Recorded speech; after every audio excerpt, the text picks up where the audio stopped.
So, hi everyone. So, here we'll discuss about the FAQs on NPO. What do you mean by NPOs? Non profit organisation, जो कि नए bill में लिखा गया।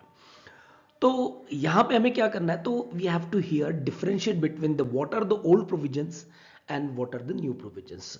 Provisions में difference नहीं है, मीनिंग्स में डिफरेंस नहीं है, but the structure of the new provisions and structure of the old provisions, उनको थोड़ा बहुत उन्होंने एफएक्यू के थ्रू उन्होंने डिफरेंशिएट करने की कोशिश की। तो पहला यहां पे एफएक्यू आता है। सो आपको यहां पे लिखा गया है, why have the provisions related to the non-profit organization have been revamped in this bill? So importance क्यों दिया गया है, क्यों रिस्ट्रक्चर किया गया है एनपीओ एडजस्टमेंट, मतलब एनपीओ के प्रोविजंस के लिए। तो बिफोर दैट यहां पे देखिए, इनकम टैक्स एक्ट 1961 है, again income tax act 1961 and return filed and amount. So उन्होंने क्या किया कि ये आंसर आपको स्ट्रक्चर करने के लिए they have bifurcated the three things. First thing, पुराना प्रोविजन ये कहता है कि exemption to the various entities including the government funded entities engage in the object which are charitable in the natures. तो एग्जम्पशंस अवेलेबल थे, जो भी government funded है, जो भी चैरिटेबल पर्पस के लिए जो एनपीओ फॉर्म हो चुकी है, उनके लिए एग्जम्पशंस अवेलेबल है। But in addition to this, the specific exemption is also available entities engage in a certain activities which is satisfy the social purpose। तो इस एक्ट में, मतलब पुराने एक्ट में, मतलब जो अपना 1961 का एक्ट था, एग्जम्पशन अवेलेबल थे, चैरिटेबल के लिए थे, कि जो स्पेसिफिक एक्टिविटीज करते उनके लिए भी अवेलेबल थे। तो और क्या हो गया, तो for the financial year, for the assessment year 23-24 is 2,50,682 returns were filed. कितने रिटर्न फाइल्स हो चुके 23-24 में? 2,50,682 इन द असेसमेंट ईयर 23-22। सो 23-24 में एनपीओ की रजिस्ट्रेशन, एनपीओ के रिटर्न्स फाइल हुए, मतलब इन इंडिया इतनी सारी एनपीओ नॉन प्रॉफिट ऑर्गेनाइजेशन है, उनके लिए एग्जम्पशंस अवेलेबल है, सब कुछ है। And amount applied by such entities, मतलब क्या होता है ना, जब आप नॉन प्रॉफिट ऑर्गेनाइजेशन जब करोगे, तो हमारे यहाँ पे ऐसे कुछ सेक्शन है कि वो बताते कि कौन सी अमाउंट अप्लाइड करनी चाहिए, तब जाके आपको एग्जम्पशन मिलेगा। अप्लाइड का मतलब होता है खर्चा करना चाहिए। तो during the assessment year 22 and 24, उसमें चैरिटेबल पर्पज के लिए कितना अमाउंट हो चुका है पता है आपको? 10,01,572.04 crores rupees। So 22 and 23 financial year में इतना पैसा अप्लाई हुआ है। Now you think that 10,01,572 crores rupees are involved in this NPO. So that's why the income tax department has to take massive steps to restructure the provisions of NPO. Correct? तो ये था question, why we revamped in this bill, why this provisions revamped, why these provisions restructure। इसके मैंने basic आपको examples, मतलब इस MCQ में, sorry FAQ में उन्होंने यही बताया गया। तो आगे चलते हैं।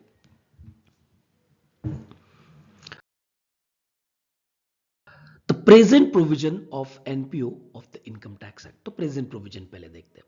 तो प्रेजेंट प्रोविजन में क्या लिखा है कि following chapters dealing with the NPO. पहला chapter 1 definition part, section 2 subsection 15 gives the what exactly mean by charitable purpose. उसका हो, उसमें फिट हो तो ही वो आता है, अदरवाइज वो फुल्ली टैक्सेबल होगा।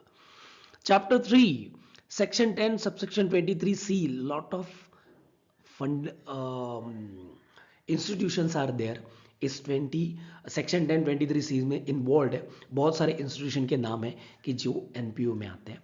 Section 11 section 12 section 12A 12AA 12AB 12AC and section 13। 11 बताता है कि कैसे खर्चा करना है, 12A 12A बताता है आपको कि रजिस्ट्रेशन प्रोसीजर को कैसे फॉलो करना है। तो ये सारा देखिए चैप्टर 3 में। चैप्टर 6A में ATG का डिडक्शन है, if you are giving a donation to such type of institution, तो आपको वो डिडक्शन मिलेगा एज अ डोनेशन करके। देन चैप्टर लिखा है 12 section 115 BBC and section 100 BBI. तो ये होता है वॉलंटरी कंट्रीब्यूशन का, टैक्सेबिलिटी का होता है कि कैसे टैक्सेबल के लिए कैसे वॉलंटरी कंट्रीब्यूशन आता है, उसके बारे में लिखा गया। सो 12 बी कहता है कि सेक्शन 115 टीडी, टीई, टीएफ, तो इतने सारे सेक्शंस वहां पे थे इन्वॉल्व। तो मैंने चैप्टर वाइज हमने देखा कि इतने सारे सेक्शंस, इतने सारे चैप्टर्स इन्वॉल्व है, और क्या कर रहे हैं हम, तो हमें क्या करना था कि हर जगह पे जाके वो प्रोविजन साथ मिला के हमें उसमें रजिस्ट्रेशन करना पड़ता था। तो मतलब स्कैटर्ड प्रोविजन था। अभी यहाँ पे क्या लिखा है, What are the challenges with the present provision act related to the NPOs? मैं डायरेक्टली इस स्लाइड पे क्यों आया पता है, क्योंकि वहां पे मैंने आपको बताया कि चैप्टर्स क्या है, बट व्हाट एग्जैक्टली चैलेंजेस, क्या प्रॉब्लम्स आ रहा था प्रेजेंट सिनारियो में। तो देखिए क्या आ रहा था, references of the various chapter, ठीक है ना, चैप्टर 1 था, चैप्टर 3 था, चैप्टर आपने देखा था 13 था, 12 बी था, 12 एक्स, बहुत सारे टॉपिक्स थे, नाम भी नहीं बता सकता, मतलब 5-6 topics chapters are there involve for what, applying the provisions for NPO. Next, several amendments have been brought into the present act, correct. हर वक्त आपको वहां पे अमेंडमेंट दिखाई देगा, हर वक्त कुछ ना कुछ तो हर साल अमेंडमेंट होता है। तो उससे क्या हो गया, section 11 itself there are the 13 explanation and 16 proviso है। अब सेक्शन 11 में जाके देखिए एक बार, सेक्शन 11 इटसेल्फ सब सेक्शन है, कम से कम उसमें 5 या 6 सब सेक्शन है, उसके बाद 13 एक्सप्लेनेशन है, उसके बाद और भी करने के लिए, और भी अमेंडमेंट्स करने के लिए उन्होंने 16 प्रोविजंस भी दिया है। तो आप बताइए कितने रेफरेंसेस लेने पड़ेंगे, क्रॉस रेफरेंसेस, तो हर वक्त हमें ढूंढना पड़ता था। फिर the interplay of the different provision and exemptions make a quite difficult to understand, correct. इस प्रोविजन को देखो, इस टॉपिक को देखो, इस चैप्टर को देखो, फिर उसमें क्या करना है, आपको एक साथ लेके आना है और उसका इंप्लीकेशन देना है। बट अभी यहां पे क्या किया है, नया अप्रोच क्या है, तो will see in the next slide. So look here. So the approach to redrafting the provision of NPO. What is exactly logic behind to redraft the provision of NPO? Correct. So here, look here. Terms. कुछ terms change किए उन्होंने. Terms and conditions वाले ने. Terms means कुछ बोलने वाले, कुछ sentences, कुछ words they changed. कैसे? In 1961 uses the terms such as trust, institution, university, educational institution, hospital. ऐसा देखना है ना आपको, तो एक काम कीजिए, सेक्शन 10 सब सेक्शन 23 सी में जाइए, सेक्शन 10 सब सेक्शन 23 में जाइए, आपको वहां पे फंड भी मिलेगा, ट्रस्ट भी मिलेगा, इंस्टीट्यूशन के नाम भी मिलेंगे, यूनिवर्सिटी मिलेगा, एजुकेशनल इंस्टीट्यूशन होगा, हॉस्पिटल भी होगा, करेक्ट। इतने सारे टर्म्स है ये, करेक्ट। देखा जाए तो वो सारे एनपीओ ही है, बट नाम अलग अलग है ना। तो ये जो टर्म्स था उसको उन्होंने क्या कर दिया, ओनली सिंगल वर्ड लिखा दिया। वो भी क्या, a new IT bill common term is use registered non profit organisation, उसका बिजनेस, उसका नेचर कुछ भी हो, फिर we don't care about the nature, correct.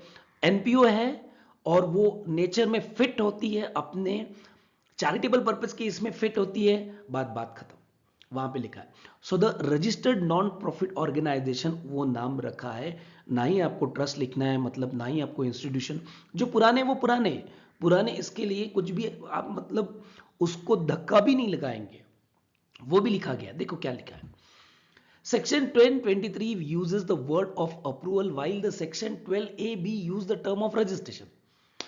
क्या था ना, सेक्शन 23 में जो आपको एग्जामिशंस मिलने वाले जो इंस्टीट्यूशन थे, ट्रस्ट थे, वहां पे आपको अप्रूवल लेना जरूरी था। 12ab में जो 11, 12, 13 को जो सेक्शन एप्लीकेबल, मतलब यहाँ पे 2 रेजी में दिखते हैं आपको, मतलब यहाँ पे 2 दरवाजे थे, एक तो आपको 1023 में जाना है, या तो दूसरी चीज आपको 11, 12 सेक्शन में फिट होना है। तो 1023 आपको कहता है कि भाई अप्रूवल चाहिए वहां पे, और सेक्शन 11, 12, 12A, 12B कहता था कि आपको रजिस्टर्ड होना चाहिए। तो क्वाइट कंफ्यूजिंग था ना, तो यहां पे वो सारा कुछ हटा दिया है, सिर्फ एक ही रख दिया है, in order to avoid the confusion of registration has been use in the bill. जो कंफ्यूजन रिमूव करने के लिए they have use the registered non profit organisation, कि जो रजिस्टर्ड हो। करेक्ट। आगे, all the provisions place in a one place. Okay fine, इतना सारा चैप्टर को ढूंढ के लाने के लिए तो बेटर वे एक काम करो ना, एक ही जगह पे बैठ जाओ। तो एक ही जगह पे बैठा तो क्या हुआ कि part B of the new income tax bill chapter 17 titled क्या लिखा है वहां पे, B special provision for registered non profit organisation. तो मतलब सेपरेटली टॉपिक है, उसी में सब कुछ आपको मिल जाएगा। रजिस्ट्रेशन भी क्या नहीं मिलेगा, मिलेगा, ये सब मैं अगले शीट में आपको बताऊंगा ही। बट एक जगह पे under one roof you will get the everything. Under one roof you will get the everything. You don't have to go this topic to this topic, this chapter to this chapter. You don't want to go now. Correct? अभी एक साल तक तो जाना ही पड़ेगा, क्योंकि 25 है ना, ये बिल आगे एप्लीकेबल होने वाला है फ्रॉम द 1 अप्रैल 2026 है। तो पहले तो ये एक साल तो हमें वैसा ही करना पड़ेगा। यस और नो? तो आगे चलते हैं। हाँ, और इसमें एक लिखा था कि redundant provisions have been removed. सही है, रिडंडेंट प्रोविजंस, वो डबल डबल आने वाली प्रोविजंस क्या करो, रिमूव कर दो। ठीक है। तो इसका रिजल्ट क्या हुआ? As a result of exercise this has been substantial reduction in the words from the approximately 12,800 words to 7,600। आपने मेरा पहला पीडीएफ या तो वीडियो देखा होगा, तो उसमें भी मैंने देखा, उसमें भी मैंने लिख के दिया था जनरल एफएक्यूज में कि क्या क्या बहुत सारा रिड्यूस हो चुका था। तो रिडक्शन में ये भी था कि सबसे ज़्यादा कॉन्सेंट्रेट एनपीओ पे था, क्योंकि मैंने आपको पहले ही बताया इस वीडियो में भी 10 lakh 1,000 something crore rupees are involve in this NPO. So you have to concentrate on this. तो डिपार्टमेंट ने कॉन्सेंट्रेट किया। 12,800 वर्ड्स पुराने में थे, नए बिल में अभी 7,600 वर्ड्स आर देयर। ओके, आगे structure of new part of 17B। क्या स्ट्रक्चर है? नया जो बिल है उसमें एनपीओ का क्या ये है, मतलब पार्ट क्या है, कैसा स्ट्रक्चर किया गया है, उसको तो देखते हैं। 1 registration, first topic, first chapter of this chapter. Correct. Then what, इसमें इनकम, तो इनकम कौन सा होगा, इनकम पे टैक्स आएगा क्या, रेगुलर एंड स्पेसिफाइड इनकम आएगा क्या, income not to be included, corpus donation, application, accumulation of income, सब ये इनकम यहां पे लिखा गया है। देन कमर्शियल एक्टिविटीज क्या होगी, so business commercial activities by RNPO. RNPO means registered non profit organisation. फिर द कंप्लायंसेस क्या होंगे, आपके कंप्लायंसेस क्या करना चाहिए, तब जाके आपको ये सारी एग्जम्पशन वाली चीजें मिलने वाली। वायलेशंस होगा तो क्या होगा, specified and the other violations होगा तो क्या इंपैक्ट जाएगा ऑन द योर एनपीओ।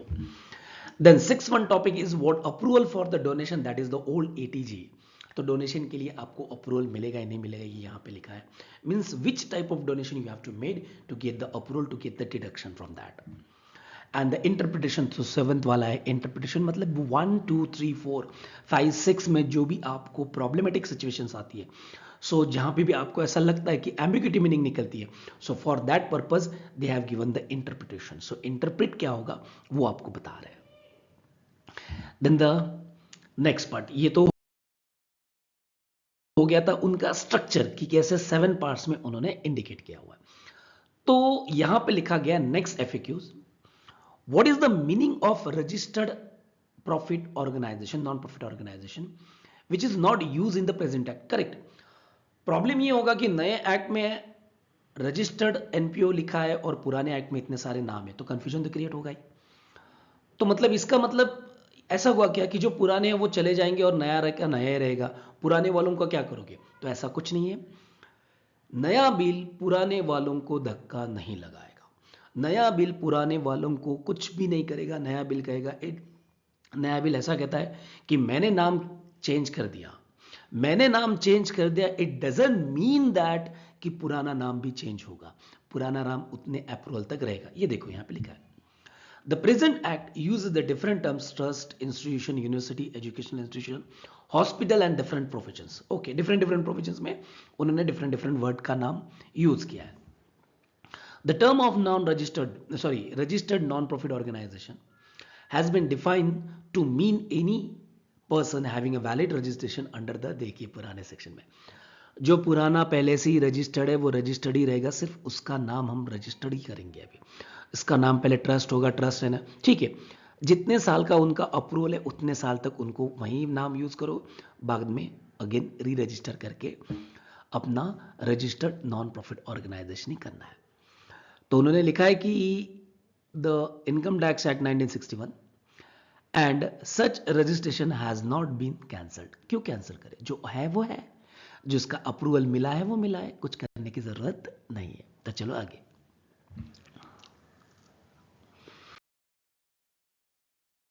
तो यहां पे देखिए, will the existing registered non-profit organization be again required to get themselves registered under the new provisions?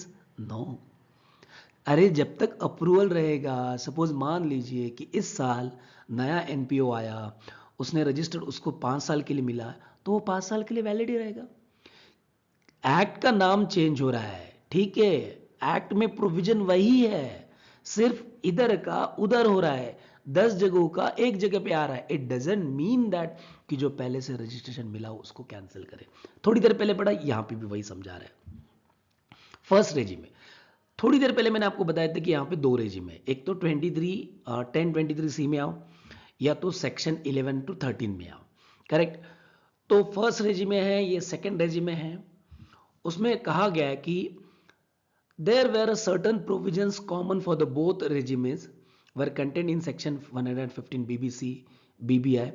तो इन लगभग सारे सेक्शंस में जो लिखा है 215 वगैरह वगैरह, ये इनकम टैक्स में, तो दोनों के लिए कुछ कॉमन प्रोविजंस है। मतलब सेक्शन 1023 के लिए भी और 11 to 13 के लिए भी, these are the common sections.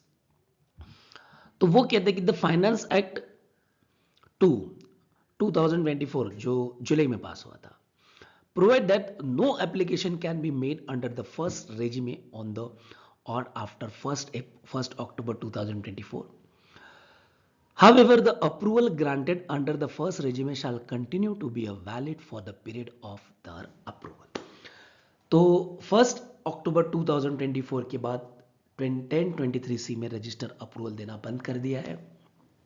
जो पहले से ही अप्रूव्ड है फॉर द पर्टिकुलर पीरियड, तो वो कंटिन्यूस चलती ही रहेंगे, इवन दो नया एक्ट आया तो भी, करेक्ट। यहां पे ऐसा बताया गया है। तो मतलब पुराने के लिए कुछ भी प्रॉब्लमेटिक सिचुएशंस यहां पे नहीं है। आगे,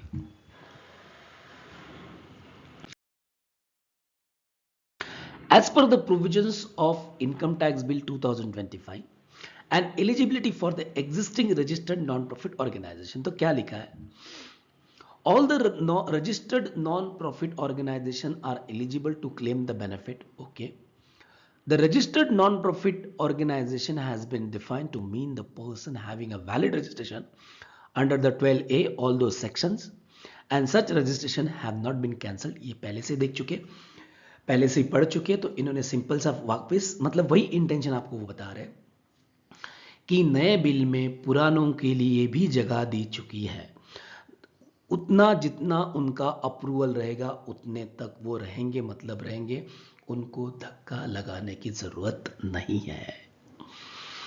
eligibility, the bill proposes to protect the eligibility of existing registered non-profit organization under the first as well as the second regime. You have a first regime, you have a second regime, that doesn't matter, आपको full and final आपको वही का वही रहेगा जो आपको पहले से ही applicable है, even though we are fall under the new act। कुछ भी चेंज नहीं होगा, वैसा का वैसा ही है। वी आर एलिजिबिलिटी, उसकी नया प्रोविजन भी एलिजिबिलिटी क्या करता है, उसकी प्रोटेक्ट करता है। तो उसको कोई मतलब रोने वाली चीज नहीं है, जैसा है वैसा चलने दो, आराम से चलने दो। आगे,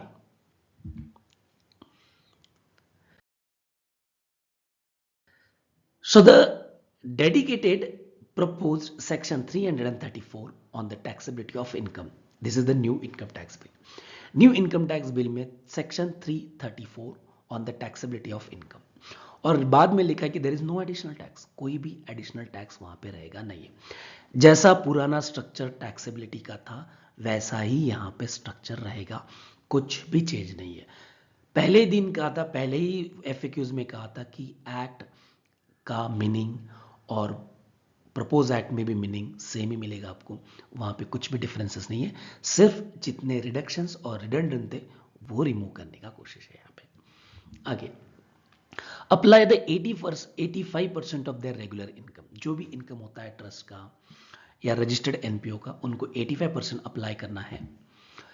the taxable regular income in their cases shall be a nil and there shall be no taxability in their hand. 85% तक आपने इनकम खर्चा कर दिया है for the whatever the purpose, जो पर्पज के लिए फॉर्म हो चुका है वो, तो आपको nothing will be the taxable, क्योंकि बचा हुआ 15% वो अक्यूमुलेट होता रहता है। आगे, not able to apply the 85% of its regular income or accumulate the same, तो ठीक है, 85% आप अप्लाई कर नहीं पा रहे हो, मतलब you are unable to apply the money of the donations whatever to the different objective of your eligible charitable purpose, तो हो नहीं पा रहा है आपसे, तो क्या करोगे? तो वो कहते हैं कि regular income minus application of accumulation, मतलब जो भी रेगुलर इनकम होता है उसमें कितना अप्लाई किया, मतलब कितना खर्चा किया, और एक्यूमुलेट कितना किया है for the eligible purpose, the balance will be the taxable. 85% से कम हुआ तो जो भी बचता है वो टैक्सेबल होता है, क्योंकि 15% ऑटोमेटिकली एक्यूमुलेट होता रहता है। मान लीजिए कि आपने अप्लाई किया ओनली 80%, मतलब जो 5% रहेगा ना, जो नॉट अप्लाइड, वो आपको टैक्सेबल हो जाएगा, जितना भी जो टैक्स रेट रहेगा वो। There is no additional tax rate, there is no additional tax in this new policy.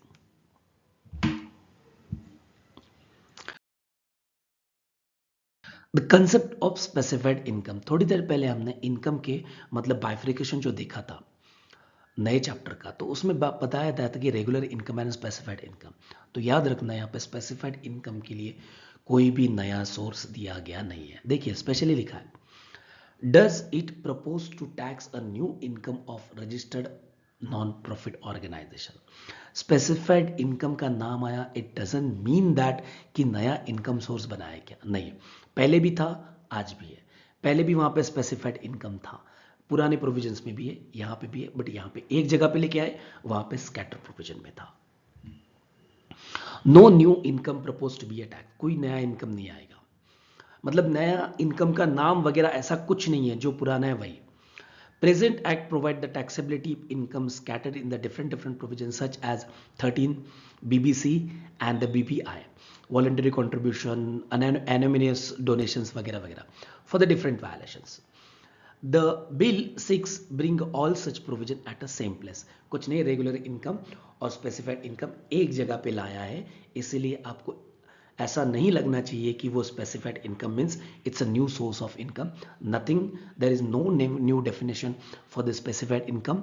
So this is the all meaning which is given under the what present act and also having a same meaning under the new act.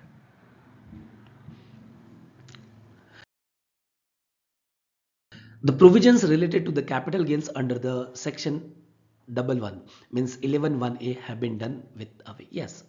तो पहले क्या था कि जब capital purpose, charitable purpose के लिए आप, and can you explain the rationale behind that, okay, तो यहां पे उन्होंने एफएक्यू ऐसा जनरेट किया कि जो चैरिटेबल पर्पज के लिए जो कैपिटल एसेट था उसको बेचोगे तो कैपिटल गेन कैसे आएगा। तो प्रेजेंट प्रोविजन देखते पहले क्या था, as per the 1A, capital asset for the charitable purpose is transferred, मतलब सेल हो चुकी है, net consideration utilise for the new capital asset, then the capital gain arising from the transfer of shall be deemed to be have been applied to the charitable and related purpose. Section 11(1)(a) कहता था कि जो भी हमने charitable purpose का जो asset था वो मैंने बेच दिया, और बेचने के बाद जो भी नेट कंसिडरेशन आता है वो मैंने अगेन एसेट परचेस किया, वो भी किसके लिए यूटिलाइज करता हूं, चैरिटेबल एंड रिलीजियस पर्पज के लिए, तो मुझे nothing will be the taxable. मान लीजिए कि मैंने 5 लाख का एसेट बेच दिया, मुझे 5 लाख आ गए, और मैंने नया एसेट लिया है 10 लाख का, तो मैंने वो 5 लाख रुपीज वहां पे यूज कर दिया है, बट वो नया asset I am using again for the purpose of what, charitable and religious purpose, so nothing will be the taxable, क्योंकि मैंने वो अप्लाई कर दिया है। New provision, as per the new IT bill 2025, they said that cost of acquisition of the asset for the object of the registration non-profit organization is considered as an application of income. Simple सी बात कि जो भी आप नया asset लेते हो वो ट्रीट करो application of the income, application of the पैसा, अरे एक बार एप्लीकेशन ऑफ द इनकम कर दिया तो बात ही खत्म ना, वो एक्सपेंडिचर ही आएगा ना। मतलब आपके ट्रस्ट के बैलेंस शीट में सपोज आप उस एसेट की वैल्यू देखोगे तो वो जीरो आएगी। क्योंकि क्यों? क्योंकि आपने वो ट्रेड क्या कर दिया, application of the income. Application का मतलब खर्चा किया। Even though it is your capital expenditure, I know that, but you cannot treat it as asset that. क्यों?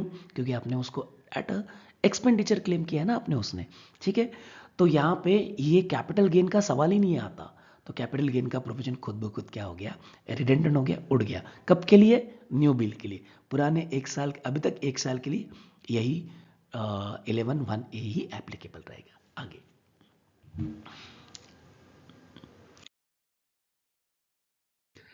Deemed application of income. Deemed application of income का मतलब है कि suppose now you don't have any option to where exactly I incur this money.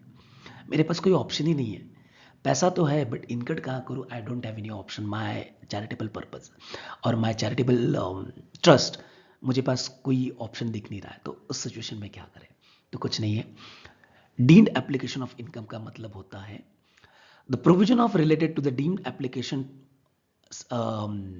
Explanation 1 उसका sub clause 2 and the section 11 subsection 1 of been present income tax have been rationalised. मतलब पहले क्या था, 111(1) क्या कहता है कि सपोज आप 85% अप्लाई नहीं कर पा रहे हो तो आप कहीं पे तो क्या करो, इन्वेस्टमेंट करके रखो। तो वो आता था। और एक्सप्लेनेशन 1-2 क्या कहता है कि कुछ इनकम अभी तक मिलना बाकी है तो उसको अप्लाई कैसे करें जब मिला ही नहीं है, इनकम है इस साल का, डोनेशन है इसी साल का, बट अभी तक मिला ही नहीं है तो अप्लाई कैसे करेंगे? तो उसको भी साइड में रखना पड़ेगा, उसको भी अक्यूमुलेट करके रखना पड़ेगा। तो उसको कहते हैं डीम्ड एप्लीकेशन, करेक्ट। बट अभी ये रैशनलाइज कर दिया, मतलब ये इजीएस्ट वे में कर दिया। तो उन्होंने बताया कि this will help reducing the litigation and ease compliances. मतलब लिटिगेशन अभी सच में किया है नहीं किया है, ऑफिसर तो बोलेगा बताओ भाई मिला है नहीं मिला पैसा, बताओ भाई आपने कहाँ पे इन्वेस्टमेंट किया है। तो उसको रैशनलाइज करने के लिए, इजी कंप्लायंस करने के लिए, accumulation under the proposed 342 of the bill can be for the any purpose stated in the prescribed form। तो 342 में आपको पर्पज लिखा है, उसके लिए अप्लाई कर दो। तो we are treating as what, application of the income, deemed application of the income. हाँ, कि हम इस पर्पज के लिए आया हुआ इनकम है, ऐसा है, आखिरी जाके करने वाले हैं, ऐसा आप मुझे दे दीजिए। सो अभी तक पूरा प्रोविजन देखा नहीं है, बट ऐसा ये कहता है कि पर्पज के लिए आपने कुछ कर दिया है रिजर्व, तो बात खत्म, that is your deemed application of income. तो यहां तक तो हम आ चुके थे। यस, आगे देखते हैं।